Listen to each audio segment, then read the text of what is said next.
योगी राम सूरत कुमार की जय।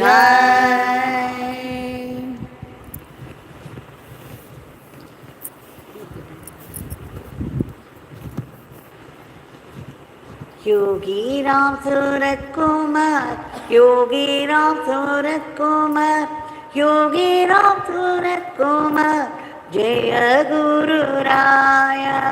योगी राम सूरत कुमार, योगी राम सूरत कुमार, योगी राम सूरत कुमार, जय गुरु राया। योगी राम सूरत कुमार, योगी राम सूरत कुमार, योगी राम सूरत कुमार, जय गुरु राया। योगी राम सूरत कुमार, योगी राम सूरत कुमार, योगी राम सूरत कुमार, जय गुरु राया। योगी राम सूरत कुमार, योगी राम सूरत कुमार, योगी राम सूरत कुमार, जय गुरु राया। योगी राम सूरत कुमार, योगी राम सूरत कुमार, योगी राम सूरत कुमार, जय गुरु राया।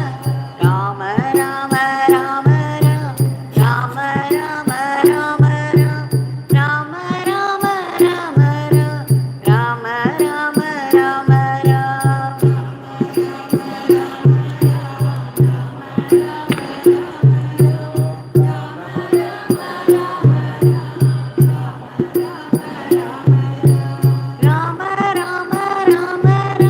राम राम राम राम, राम राम राम राम, राम राम राम राम। राम राम राम राम राम। योगी राम सूरत कुमार, योगी राम सूरत कुमार, योगी राम सूरत कुमार, जय गुरु राया।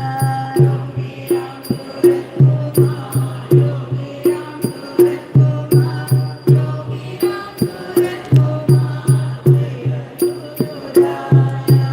योगी राम सूरत कुमार, योगी राम सूरत कुमार, योगी राम सूरत कुमार, जय गुरु राया। योगी राम सूरत कुमार, योगी राम सूरत कुमार, योगी राम सूरत कुमार, जय गुरु राया। राम राम राम राम, राम राम राम राम, राम राम राम राम, राम राम राम राम,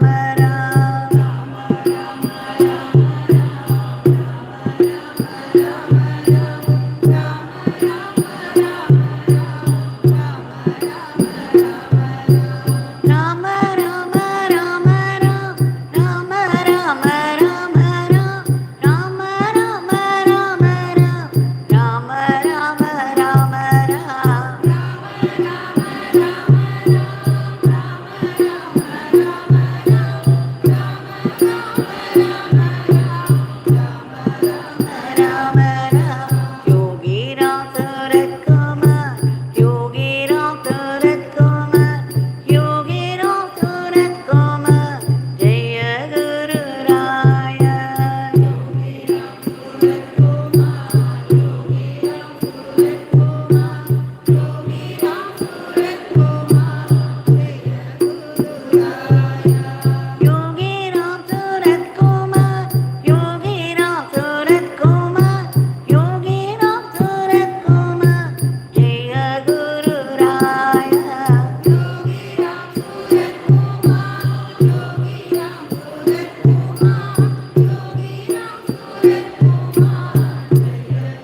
भगवान श्री योगी राम सूरत कुमार की जय।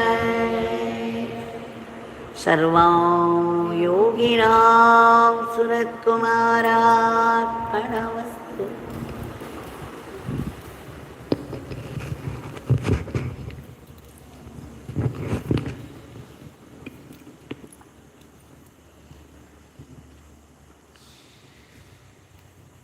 With our endless grateful pranams for this great fortune of ours to be able to gather here and sing His powerful name in His powerful shrine. We have offered the Nama lotuses at the lotus feet of Bhagavan in celebration of this grace. We have been seeing some stories which Bhagavan liked very much, listened to, relished. The stories as told by Papa Ramdas. Today, the story of Papa Ramdas is about a crow. It's a very well-known story. It was already used by many people. There are stories which have been in use, which Papa Ramdas also used in his talks.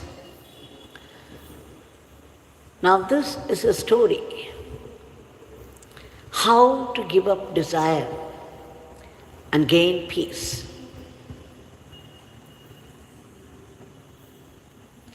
There was a crow which picked up a piece of bread.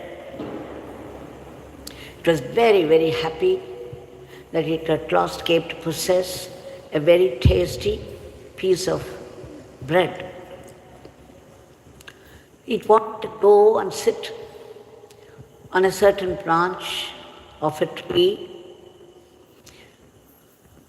and eat up peacefully, enjoying it all by itself.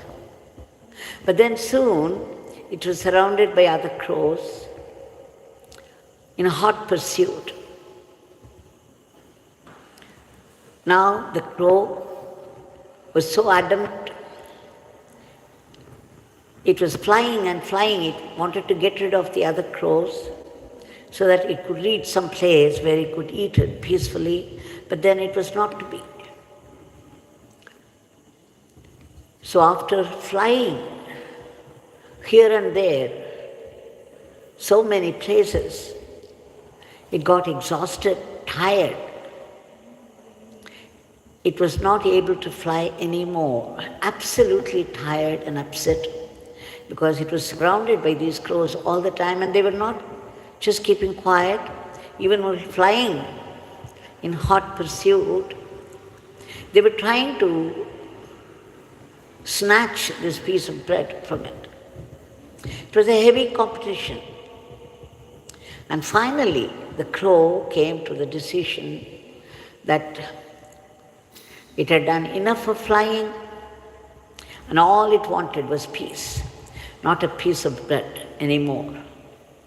So it dropped it, went and sat on one of the branches of a tree, and felt at peace at last, at long last.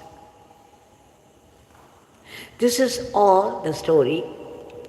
But what happened, as soon as it dropped it, some other crow picked it up. Now it's once again heavy competition. Now this crow was pursued by other crows, and it was flying here and there. And this drama was going on. So Papa Ramdas says, as long as the desire for a piece of bread was there, it was a hot pursuit from the other crows, heavy competition, and there was no peace at all. Neither could the crow eat it, nor could it have any peace. Neither this piece of bread nor the piece of the heart. But as soon as it dropped it, it attained that peace which it longed for after complete exhaustion. This is what happens to many of us when we are in hot pursuit of a worldly object. There's heavy competition, and then it goes on and on and on until finally we feel frustrated and drop it. And then there is immediate peace. Now this reminds me of another story which is also very well known to people. In fact, as kids we were told this story many times. This story was about a crow again. The crow one day felt very thirsty. So thirsty, it had to go a long way to find water. It was searching for a water body somewhere. Somehow, at the time, there was drought and there was no water in sight. It flew miles, but it could not find water. Finally, once again exhausted, it came and sat on one of the branches of a tree. And then, suddenly, it found a pot right under the tree. There was a little water also at the bottom. So, seeing that, the crow felt very happy. Here at last, it could find some water. But unfortunately, the pot had a very narrow neck. So when the crow so eagerly came and sat on the edge of the pot and tried to put its head inside, it was unable to do it. Desperate for water and unable to do anything about it, even though the water was very much in sight. Suddenly, as it happens in life, when you think that you're lost, and that's when everything is gained. This was the moment for the crow, and suddenly the idea came to the crow because it saw so many pebbles around. And then it began to put one pebble after the other into the pot. And the water began to rise. As it went on adding pebble after pebble, the water level rose and rose, and finally it came to the reachable height. Now the crow was very, very happy, and then it drank the water to its heart's content and flew away. Now when this story came to my mind, I was sitting before Bhagavan, and suddenly it struck me that this is very symbolic. This whole story is very symbolic. Just as the crow was thirsty and in search of water, we want happiness in life. And we go after this thing and that thing, this object, that object, or this person or that person, hoping to find that happiness there. But after so much wandering, after so much effort, there comes a point in life when you feel totally exhausted, and then you feel the worthlessness of the object. You feel that it's not worth trying at all. And that's when suddenly the thought of God comes to us. Now we're exhausted, deprived of every security, everything that you thought was security. We think money is security, power is security, relatives are security. But then there comes a time of utter helplessness. Everything that you thought was security drops off. You are deprived of all that. And finally, you find that God is your only security. And just as the crow did, it sighted the water, but it was at the bottom.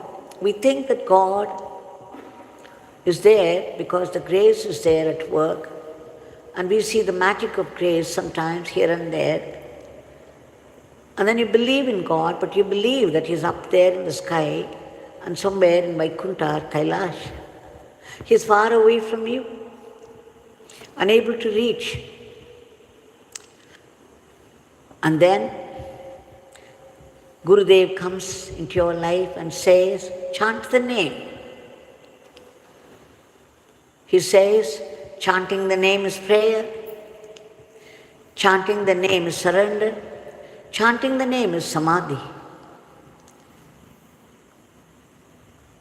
So we begin to chant the name one after the other, just as the crow dropped pebble after pebble, so that the water will rise. Here, as we keep on chanting Nama ceaselessly and joyfully, because we have now assurance from the Guru that as we keep on chanting and chanting and chanting, it would finally land us in surrender and samadhi. So, Nama after Nama after Nama, ceaseless chanting of it, and then we begin to feel that God is near, God is coming near, God is coming close to us.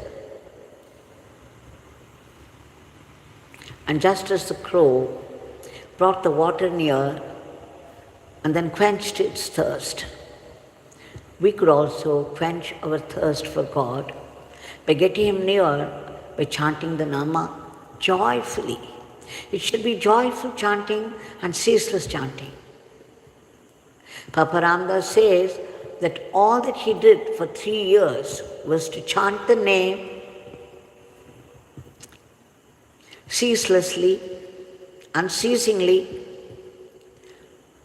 and that at the end of the 3 years, his mind was completely purified, and when he just sat there, meditation happened.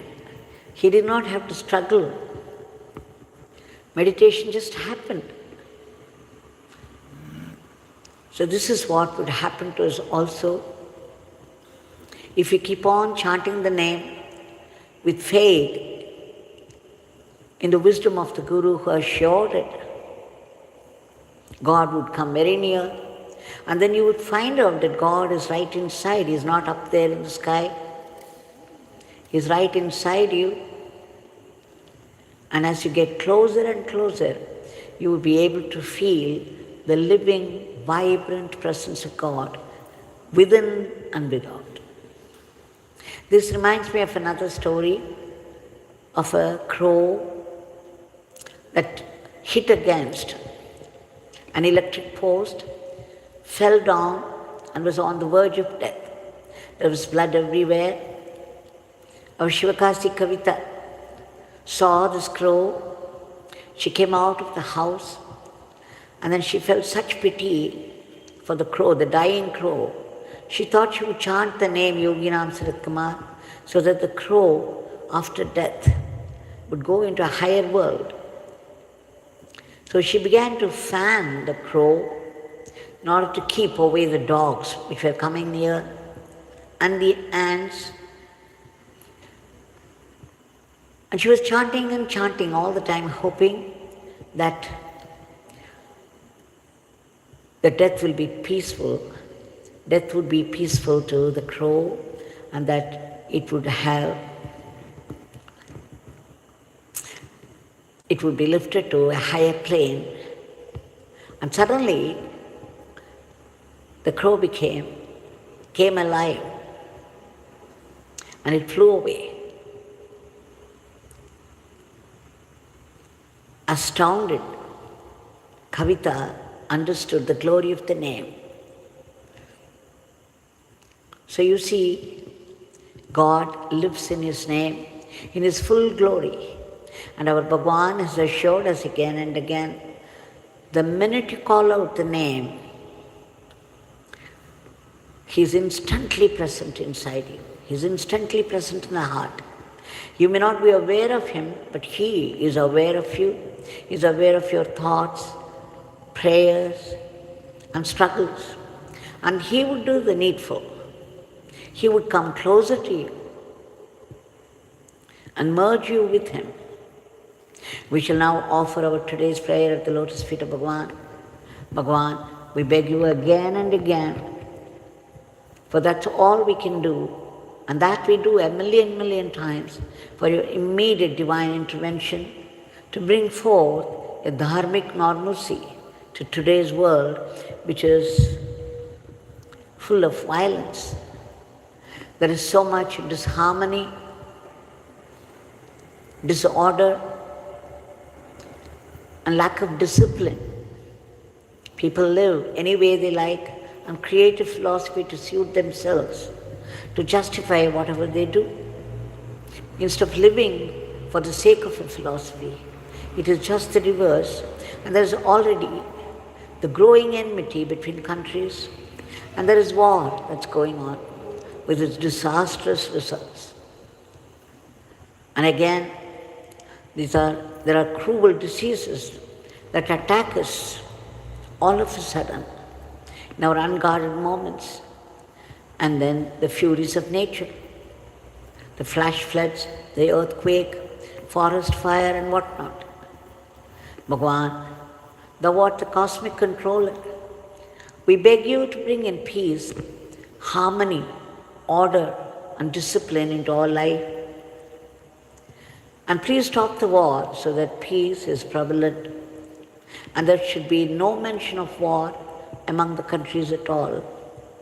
We also beg you to keep these diseases and the furies of nature, the violence of nature under good control, and uproot all the negativities of the human mind that are responsible for today's world.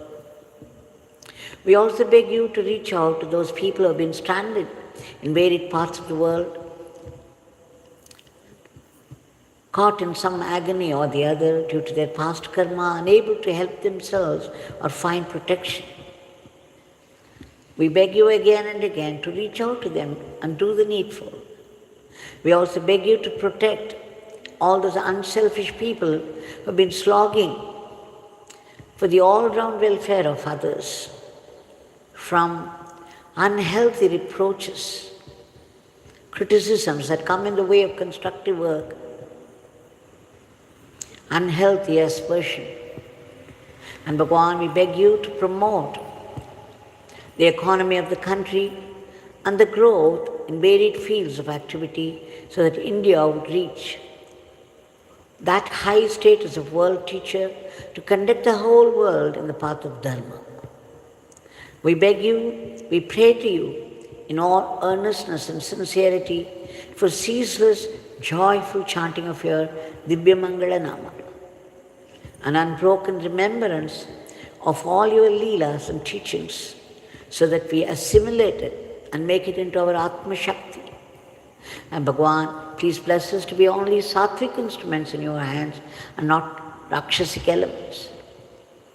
Please bless us to run our everyday life as an offering to you and not be caught by the snares of Maya. We also seek that ultimate state of bliss and peace, but then we need to be purified. Right now our mind is filled with desires, like the crow which went after a piece of bread. And as long as the desire was there, it was put to a lot of trouble. Our mind is filled with killer fear, poisonous anger, passion, sorrow, jealousy, and growing desires for worldly possessions. And Bhagwan, you had said that Nama is a very powerful weapon to destroy our past sins and prevent us from further sins. We take refuge in your powerful Nama and joyful chanting of it so that the mind would be cleansed of all unwanted things. Wherever we live in this world and whatever work falls upon us, we know it's all your work. The whole cosmos is yours. Knowing this, if we do our work as service to you, and that joyfully, without any unhealthy competition or jealousy, then all this would become our Atma Shakti again. And Bhagavan, please bless us to practice acceptance of whatever life brings to us, be it a joy or sorrow, coming from you. It can only be a great blessing, a blessing for our spiritual transformation. If we do not suffer in life, we would never turn to God. But then God is so clever. As we face the karma pala, the effect of our past karma, it is at once punishment and a blessing. A blessing because it brings about our spiritual progress, our transformation. And there's a greater kinship, a closer kinship with God. As we progress, we would be able to find its living, vibrant presence of God everywhere and in everything. And Bhagavan, please bless us to be able to see your sankalpa, your will behind all the happenings of life. Particularly, more importantly, to be able to see that hidden grace even in the most devastating experience of life. When a bad karma begins to play up all of a sudden, what happens? Everything begins to go wrong. Everything misfires. You're absolutely miserable. You do not know what is happening. You begin to resent God and His grace and try to move away. You put the blame on others for your own failures, little realizing that you have invited them. Whatever you give to people will definitely come back to you one day, whether it is praise or abuse. But then you, out of your compassion and generosity, would see that all our difficulties are converted into great blessings. Haven't you said, those who are chanting your name and do seva to you, all the difficulties would be turned into great blessings by your Father. Please bless us to be grateful to you even for the adversities of life. Bhagavan, we seek your powerful blessings for all the species of the cosmos, in whatever state of misery they are, to be lifted to a higher plane. And finally, we seek that redemption, liberation from the vicious cycle of births and deaths, the root cause of which is aham bhav, I and mine, the tyranny of the ego. Please bless us with Atma Bhava and that immortal life, that eternal living and eternal servitude to you, the eternal supreme divinity. Jai Yogi Ram Satguru.